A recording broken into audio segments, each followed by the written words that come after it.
c'est très important qu'on suive l'exemple de l'Italie et j'aimerais bien que la France suive cet exemple. On aurait moins de diagnostics tardifs avec des acidocétoses, etc.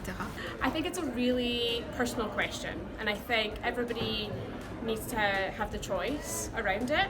They need to have the information to make that decision and to know the consequences of that decision.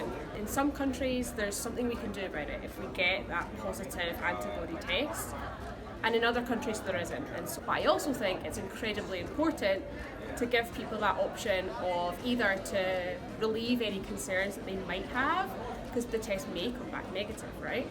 Well, I think screening people, like general public, for type 1 diabetes is essential. However, there are things that we should consider, like cost effectiveness and potential for overdiagnosis. And it's something that helps people to find out type 1 at the very beginning and grow awareness, raise awareness on families about type 1. But I do have 3 primary concerns about how we implement screening.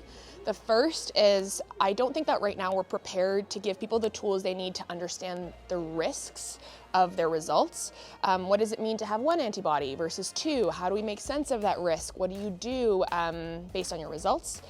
The other concern I have is the language that we use around screening results. So right now we tell folks that they're diagnosed with a certain antibody.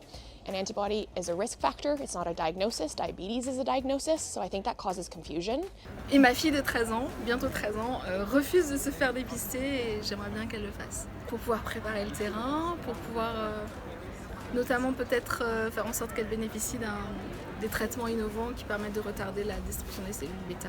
Je pense qu'elle refuse parce qu'elle a un peu peur des prises de sang.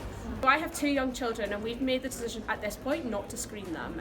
That's in the UK at the moment. If they were screened, they would just get more tests, they would do more checks with them, but they wouldn't be able to give them anything to make any difference to that outcome.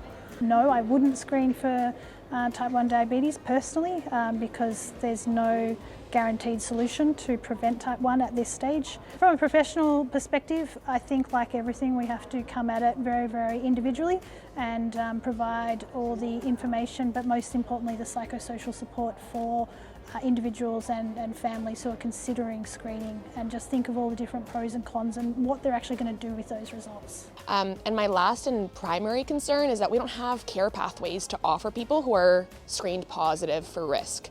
What happens when you go home and you have a risk factor for your child but nothing to do about it?